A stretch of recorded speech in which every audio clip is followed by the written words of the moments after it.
মুয়াজ্জিন যখন মসজিদ থেকে আযান দেয় হাইয়া আলাস সালাহ, যে নামাজের দিকে আসো, মুয়াজ্জিন যখন বলে হাইয়া আলাল ফালাহ, কল্যাণের দিকে আসো, এই বাণী শোনার পর কোনো যুবক, সেই যুবক কি কখনো ঘুমকে ত্যাগ করে কম্বলকে ফেলে দিয়ে সে আল্লাহর ডাকে সাড়া দিয়ে আসে না? মুয়াজ্জিন যখন বলে আস-সালাতু খায়রুম মিনান নাওম, ঘুমের চেয়ে নামাজ উত্তম, সেই যুবক কোনোদিন ঘুম ত্যাগ করে কম্বল ফেলে দিয়ে এসে আল্লাহর পায়ে সেজদা দেয় না। কিন্তু সেই যুবকই যখন বিশ্বকাপ ম্যাচ শুরু হবে, রাত 3টা হোক 4টা হোক, যখনই সময় থাকবে, সে কি করবে? 3টা-4টা সময় ঘুম ত্যাগ করে বিছানা ফেলে দিয়ে মোবাইল নিয়ে টিভির স্ক্রিনের সামনে দাঁড়িয়ে যাবে সেই ফুটবল বিশ্বকাপ দেখার জন্য। এর চেয়ে বড় আফসোসের বিষয়ে, বড় নেককারজনক কথা আর কি হতে পারে? যে প্রত্যেকটা দিন যার কানে আল্লাহু আকবারের ধ্বনি যাওয়ার পরও, as-salatu khayrun minan nawm, এই ধ্বনি শোনার পরও যে একটা দিন ঘুম ত্যাগ করে মসজিদে এসে আল্লাহকে সেজদা দিতে পারলো না, সেই যুবকে কিনা এই 2-3টা মাস প্রত্যেকটা রাত জেগে 3টা-4টা সময় উঠে ফুটবল ম্যাচ দেখবে। এর চেয়ে মুসলিম যুবকের জন্য বড় আফসোসের বিষয়, ধিক্কারের বিষয় আর কি হতে পারে? বড় আফসোস সেই যুবকের জন্য, মুসলিম যুবকদের জন্য সেই আফসোস। তুমি কোনোদিন মুয়াজ্জিনের আযান শুনে ফজরের নামাজে উপস্থিত হইতে পারলা না, আর সেই তুমি কিনা আগামীকাল থেকে যখন বিশ্বকাপ শুরু হবে আযান দিতে হবে না, নিজেই মোবাইল অ্যালার্ম দিয়ে ঠিক 3টার সময় উঠে যাবে ফুটবল ম্যাচ দেখার জন্য। আল্লাহ পাক রব্বুল আলামিন যখন মানব জাতিকে সৃষ্টি করে পৃথিবীতে পাঠাবেন, তখন তিনি বললেন যে ইন্নী জাইলুন ফিল আরদি খলিফা, আমি জমিনে খলিফা বা প্রতিনিধি প্রেরণ করতে যাচ্ছি। তো আল্লাহ তাআলা আমাদেরকে সৃষ্টি করার সময়, জমিনে প্রেরণ করার সময় বলেছেন যে আমরা তার পক্ষ থেকে তার প্রতিনিধি। মানুষ যারা মুসলিম, যারা ঈমানদার, তারা কার প্রতিনিধি? আল্লাহর প্রতিনিধি। কার প্রতিনিধি? আল্লাহর প্রতিনিধি। তো আল্লাহর প্রতিনিধি হওয়ার ভিতরে মানুষের জীবনের সবচেয়ে গৌরব উজ্জ্বল কথা যে আমি আল্লাহর প্রতিনিধি, দুনিয়ার কোনো মানুষের প্রতিনিধি না। এমপি মন্ত্রীর প্রতিনিধি, তাদেরকে কত সম্মান করি আমরা, কত গর্ববোধ মনে করি। যদি ওই কোনো মেম্বার, কোনো চেয়ারম্যানের একটু চামচামি করতে পারি, কত ভাব নিয়ে চলাফেরা করি সমাজে, তাই না? কারণ আমি চেয়ারম্যানের প্রতিনিধি। প্রতিনিধি তো ভালো শব্দ, বাংলাতে আপনারা গ্রাম্য ভাষায় যেটা বলেন সেটা চামচামি। কি চামচামি? প্রতিনিধি আর চামচামি এক জিনিস না। প্রতিনিধি মানে হচ্ছে যে চেয়ারম্যানের পক্ষ থেকে চেয়ারম্যানের কাজকর্মে কি অংশগ্রহণ করে, চেয়ারম্যান কোথাও না যেতে পারলে তাকে সম্মানের সহিত সেখানে প্রেরণ করা হয়। কিন্তু এই প্রতিনিধি আর চামচামি এক জিনিস না। তো মানুষ চেয়ারম্যান বা মেম্বারের চামচামি করতে পারলে, প্রতিনিধি করতে পারলে কতটা গৌরব মনে করে, কতটা গর্ব হয়। কিন্তু আল্লাহ তাআলা যখন আমাদেরকে এই জমিনে প্রেরণ করেছেন, তখন আমাদেরকে বলেছেন যে আমরা আল্লাহর পক্ষ থেকে প্রতিনিধি। তো আমাদের তো আরো বেশি গর্ব করে বলা উচিত যে আমরা মানুষের চেয়ারম্যান, মেম্বারের, এমপি, মন্ত্রীর প্রতিনিধি না, আমরা আল্লাহর পক্ষ থেকে সবচেয়ে বড় মন্ত্রী যিনি, সবচেয়ে বড় বাদশা যিনি, আমরা সেই আল্লাহর প্রতিনিধি। এটা আমাদের গর্বের বিষয়। এটা কি আমাদের জন্য গর্বের বিষয়? তো আল্লাহ তাআলা আমাদেরকে দুনিয়াতে প্রতিনিধি হিসেবে প্রেরণ করেছেন। প্রতিনিধি কারা? যারা মুসলিম, যারা ঈমানদার। কোনো কাফের আল্লাহর প্রতিনিধি না, কোনো বেঈমানদার, কোনো মুশরিক আল্লাহর প্রতিনিধি না। আল্লাহর প্রতিনিধি সে যে ঈমান রাখে আল্লাহর উপরে। আল্লাহর প্রতিনিধি সে যে বিশ্বাস করে আখিরাত দিবসের উপরে। আল্লাহর প্রতিনিধি সে যে আল্লাহর রাসূলের প্রতি ঈমান রাখে। যে আল্লাহর রাসূলের প্রতি ঈমান রাখে না, আখিরাতের প্রতি ঈমান রাখে না, আল্লাহর প্রতি যে ঈমান রাখে না, সে আল্লাহর প্রতিনিধি কোশ্চিনকালেও হতে পারে না। তো আমরা তো আল্লাহকে বিশ্বাস করি, আল্লাহ একজন আছেন, এই বিশ্বাস আমাদের আছে না? আছে। আল্লাহ তাআলা আমাদের জন্য পরবর্তী জীবন আখিরাত আছে, সেটাও তো আমরা বিশ্বাস করি, নাকি? আখিরাতের জীবনে বিশ্বাসী না আপনারা? তো সব কিছুতেই আমরা বিশ্বাসী, তার মানে আমরা আল্লাহর প্রতিনিধি। এটা আমাদের জন্য গর্বের বিষয়, গর্ব করে বলবো। তো যারা আল্লাহর প্রতিনিধি, যারা ইসলামকে ফলো করে, যারা মুসলিম, তারা সভ্যতা সংস্কৃতির ক্ষেত্রেও ফলো করবে ইসলামী সভ্যতাকে। সভ্যতা যেটা ইসলামী সভ্যতা, সভ্যতা এটা নয় যে ফুটবল স্টেডিয়ামে গর্জন দেওয়া, এটা সভ্যতা নয়। ফুটবল ক্রিকেট স্টেডিয়ামে বিশ্বকাপ ম্যাচ দেখতে গিয়ে গর্জন দেওয়া, এটা সভ্যতা নয়। ইসলামী সভ্যতা দাঁড়িয়েছিল 3টা জিনিসের উপরে। একটা হচ্ছে তাওহীদ, খালেস তাওহীদ, আল্লাহর প্রতি লা ইলাহা ইল্লাল্লাহ বিশ্বাস, এটার উপরে। দ্বিতীয় নাম্বার হচ্ছে আখলাক, মানুষের আখলাকের উপরে, চরিত্রের উপরে। তৃতীয় নাম্বার হচ্ছে উম্মাহ, পুরো একটা উম্মাহ, মুসলিম উম্মার উপরে একটা সভ্যতা দাঁড়িয়ে থাকে। তো ইসলামী সভ্যতা 3টা জিনিসের সমন্বয়, তাওহীদ, আখলাক আর হচ্ছে উম্মাহ।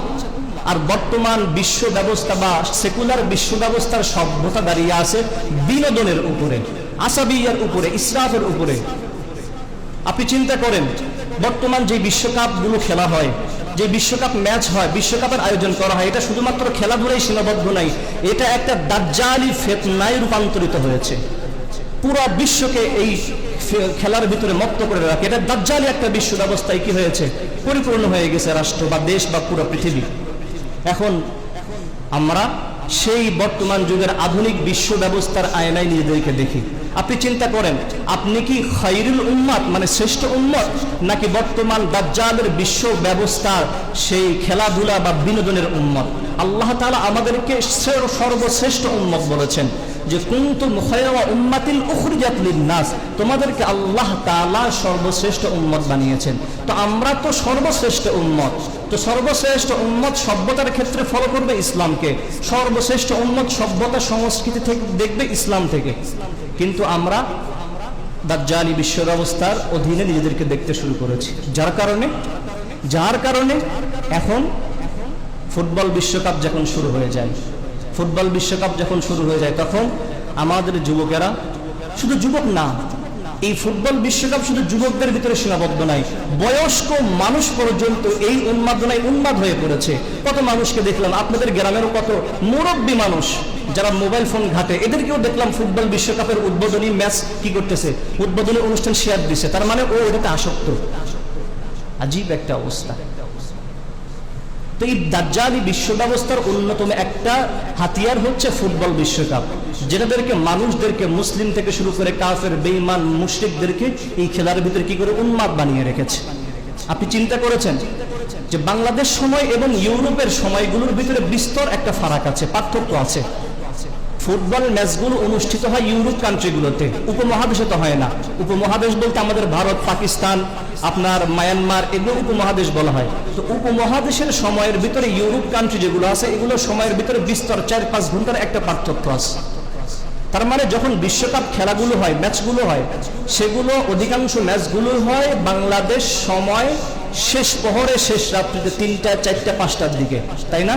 আপনারা তো দেখেন, আপনারা তো জানেন কি বিশ্বকাপের ম্যাচগুলো কখন হয়, বাংলাদেশ সময়ে রাত্রি 3টা, 4টা, 5টা, মানে শেষ প্রহরে ফজরের সময়গুলোতে হয়, তাই না? ওই সময়গুলোতে হয়।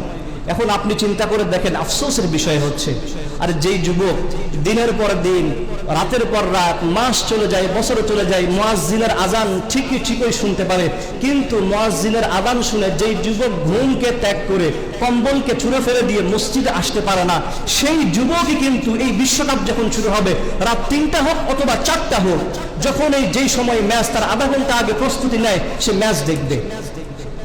কিন্তু সেই যুবক বছরের পর বছর অতিক্রম হয়ে যায়, রাতের পর রাত অতিক্রম হয়ে যায়, জীবনটা অর্ধেক চলে গেছে, কিন্তু কোনোদিন মুয়াজ্জিনের আযান শুনে মসজিদে আসার মতো গরজ তার অন্তরের ভিতরে পয়দা হয় নাই। প্রতিদিন যখন সে ঘুমন্ত থাকে, মুয়াজ্জিন যখন মসজিদ থেকে আযান দেয়, হাইয়া আলাস সালাহ, যে নামাজের দিকে আসো, মুয়াজ্জিন যখন বলে হাইয়া আলাল ফালাহ, কল্যাণের দিকে আসো, এই বাণী শোনার পর কোন যুবক, সেই যুবক কি কখনো ঘুমকে ত্যাগ করে কম্বলকে ফেলে দিয়ে সে আল্লাহর ডাকে সাড়া দিয়ে আসে না?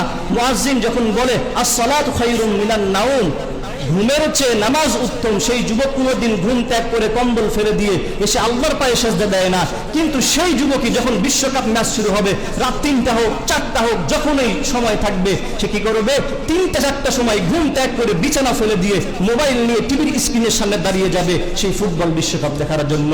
এর চেয়ে বড় আফসোসের বিষয়, বড় নেককারজনক কথা আর কি হতে পারে? যে প্রত্যেকটা দিন যার কানে আল্লাহু আকবারের ধ্বনি যাওয়ার পরও, as-salatu khayrun minan nawm, এই ধ্বনি শোনার পরও যে একটা দিন ঘুম ত্যাগ করে মসজিদে এসে আল্লাহকে সেজদা দিতে পারলো না, সেই যুবকে কিনা এই 2-3টা মাস প্রত্যেকটা রাত জেগে 3টা, 4টা সময় উঠে ফুটবল ম্যাচ দেখবে। এর চেয়ে মুসলিম যুবকের জন্য বড় আফসোসের বিষয়, ধিক্কারের বিষয় আর কি হতে পারে? বড় আফসোস সেই যুবকের জন্য, মুসলিম যুবকদের জন্য সেই আফসোস। তুমি কোনোদিন মুয়াজ্জিনের আযান শুনে ফজরের নামাজে উপস্থিত হইতে পারলা না, আর সেই তুমি কিনা আগামীকাল থেকে যখন বিশ্বকাপ শুরু হবে, আযান দিতে হবে না, নিজেই মোবাইল অ্যালার্ম দিয়ে ঠিক 3টের সময় উঠে যাবে ফুটবল ম্যাচ দেখার জন্য। বড় আফসোসের বিষয় কি হতে পারে? তার জন্য উঠতেছে সেই ইহুদি খ্রিস্টানদের খেলা দেখার জন্য, সেই মেসি নেইমারের খেলা দেখার জন্য। মেসি মুসলমান না খ্রিস্টান? মেসি মুসলমান না কাফের? জোরে বলেন না, বলেন কাফের বলেন। মেসি মুসলমান না কাফের? মেসি কি ইমানদার? সে কাফের। সে কি কাফের? নেইমার মুসলমান না কাফের? কাফের। অথচ সেই মুসলিম যুবক রাত ৩টার সময় উঠে খেলা দেখার জন্য প্রস্তুতি নিচ্ছে যে ওই কাফিরের বাচ্চারা 2 পা দিয়ে বল নিয়ে দৌড়াবে, আর সে ঘুম ত্যাগ করে, নামাজ ত্যাগ করে, ফজর ত্যাগ করে সে কাফেরদের বল নিয়ে দৌড়াদৌড়ি দেখবে। এটার জন্য সে ঘুম ত্যাগ করে উঠছে। একটাবার আপনার বিবেকে বাধে না? প্রশ্ন উঠে না যে আমার 20-25 বছর অতিক্রম হয়ে গেল, কোনোদিন ফজরের আযান শুনে মসজিদে উপস্থিত হইতে পারলাম না, সেই আমি মুসলমানের বাচ্চা কিনা কাফেরদের দৌড়াদৌড়ি দেখার জন্য রাত 3টার সময় উঠলাম? একটাবার কি বিবেকে বাধে না? অন্তরে প্রশ্ন উদ্রেক হয় না যে কোনো একটা দিন ফজরের আযান শুনে ইমামের পিছনে এসে দাঁড়াতে পারলাম না, অথচ আমি সেই কিনা কাফেরদের ফুটবল খেলা দেখার জন্য রাত 3টার সময় ঘুম ত্যাগ করে উঠে যাচ্ছি? মনে প্রশ্ন জাগে না একটাবার দয়া উদ্রেক হয় না প্রশ্ন যে আমি তো মুসলমানের ঘরে জন্মগ্রহণ করেছি, মুসলমানের বাচ্চা, অথচ আমি কাফেরদের খেলা দেখার জন্য ফজর ত্যাগ করে দিচ্ছি, আল্লাহর অবাধ্য হচ্ছি। আফসোসের বিষয়, ধিক্কার সেই সমস্ত যুবকদের জন্য যারা ঘুম ত্যাগ করে নামাজ আসতে পারে না, অথচ ঘুম ত্যাগ করে কাফেরদের খেলা দেখে। তার জন্য ধিক্কার ছাড়া আর কিচ্ছু নাই। করুণা হয় এই সমস্ত যুবকদের জন্য। তা আপনি কি করবেন? সেই ফুটবল বিশ্বকাপ দেখার জন্য শুধু ফজরে উঠবেন, নাকি ফজরের নামাজ আদায় করার জন্য উঠবেন? বলেন, আরে বলো না, যুবক অনেকেরা আসো, বলো যে ফজরের নামাজ আদায় করার জন্য ঘুম থেকে উঠবা, নাকি খেলা দেখার জন্য উঠবা? ফজরের নামাজ আদায় করার জন্য উঠতে হবে। সেই ফুটবল বিশ্বকাপ আপনার কি কল্যাণ বয়ে আনবে? বলেন না। ফজরের নামাজ ত্যাগ করে আপনার যেই ক্ষতি, যেই লোকসানটা হইল, যদি বিশ্বকাপটা এসে আপনাকে উপহার দেওয়া হয়, সেই বিশ্বকাপের বিনিময়ে কি ফজর ত্যাগ করার যেই লোকসান, যেই ক্ষতি, সেটা কি পূরণ হবে? আরে ধরেন, ওরা তো ইউরোপে বিভিন্ন মাঠে বসে বসে খেলছে, খেলা দেখছে, আর আপনি এখানে বসে বসে টাকা খরচ করে খেলা দেখছেন। এখন তাদের করুণা হইল, ধরেন যে আপনি যেই দলকে সাপোর্ট করেন, সেটা আর্জেন্টিনা হোক, ব্রাজিল হোক, বা যেই হোক না কেন, ধরেন যে সেই দল কি করলো, ফুটবল বিশ্বকাপ জিতলো। এখন তাদের করুণা হলো, হাই বাংলাদেশে ওই সমস্ত ওই এলাকার যুবকেরা রাত জেগে জেগে নামাজ না পড়ে আমাদের খেলা দেখেছে, তাদের ডেডিকেশন অনেক লেভেল উপরে, সুতরাং চলো আমরা কি করি, আমাদের বিশ্বকাপটা নিয়ে এসে আপনাকে উপহার দিয়ে দিল। যদিও কোনোদিন আপনার খোঁজ খবর নিবে না, এটা আপনার ভালো করেই জানেন। কথার কথা, সে বিশ্বকাপ জিতে এসে আপনাকে দিয়ে বললো, বাবা তুমি অনেক কষ্ট করেছো, ঘুম ত্যাগ করে, নামাজ ত্যাগ করে, আল্লাহর অবাধ্য হয়ে তুমি আমাদের খেলা দেখেছো, যা উপহার হিসেবে তোমাকে বিশ্বকাপটা দিয়ে দিলাম। এখন আপনারা বলেন, এই বিশ্বকাপের বিনিময়ে কি আপনার ফজর ত্যাগ করা যে ক্ষতি হয়েছে সেটা পূরণ হবে? এক অক্ষ ত্যাগ করার কারণে যে কোটি কোটি বছর জাহান্নামে থাকতে হবে, এই বিশ্বকাপের বিনিময়ে সেই দিনকে আপনাকে সেই আযাব থেকে রক্ষা করতে পারবে? পারবে না। তো বিশ্বকাপ, যেই বিশ্বকাপ দেখার জন্য আপনি ঘুম থেকে উঠছেন, সেই বিশ্বকাপ তো আপনার কাজেই আসবে না। আর তো আপনি কাফেরদের খেলা দেখতেছেন, এটার গুনাহ তো আছে, তাদের সাপোর্ট করতেছেন, এটার গুনাহ তো আছে। কিন্তু যেটা মূল উদ্দেশ্য বিশ্বকাপ জেতা, সেই বিশ্বকাপ আপনাকে উপহার দিলেও সেই বিশ্বকাপের বিনিময়ে আপনি জাহান্নামের আযাব থেকে রক্ষা পাবেন না, তো সেই খেলা দেখে আপনার ফায়দা কোথায়? উপকার কোথায়? বরং আরো ক্ষতি। ক্ষতি না? আর জোরে বলেন না, ক্ষতি না? ক্ষতি। তাহলে বিশ্বকাপ দেখার জন্য ঘুম থেকে উঠবেন না নামাজ আদায় করার জন্য উঠবেন? নামাজ আদায় করার জন্য উঠবেন।